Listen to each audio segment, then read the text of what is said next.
नमस्कार, मी पंजाबगत हवामान अभ्यासक मुक्काम पोस्ट हुबळी धुमगाव तालुका शिरूर जिल्हा परभणी.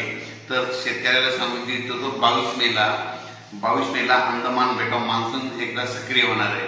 पण त्याच्यानंतर काय होणार आहे, 22-23 दरम्यान बंगालच्या खाडीमध्ये एक चक्रीवादळ तयार होणार आहे. बंगालच्या उपसागरामध्ये म्हणजे एक चक्रीवादळ तयार होईल आणि ते चक्रीवादळ कलकत्ता बांगलादेशकडे जाणार आहे, म्हणून हा अंदाज लक्षात येतात. ते आपल्या महाराष्ट्राकडे त्याचा काही फारसा प्रभाव पडणार नाही. बांगलादेशकडे जात असल्यामुळं 27-28 दरम्यान आपल्या महाराष्ट्रामध्ये तुरळक ठिकाणी पुन्हा पाऊस येऊ शकतो. म्हणजे 27 मे 28 मेच्या दरम्यान पाऊस शकतो. म्हणून ज्यांचा भुईमुग काढणं चालू आहे त्या शेतकऱ्यांना आपण आपला भुईमुग काढण्याची तयारी ठेवायची.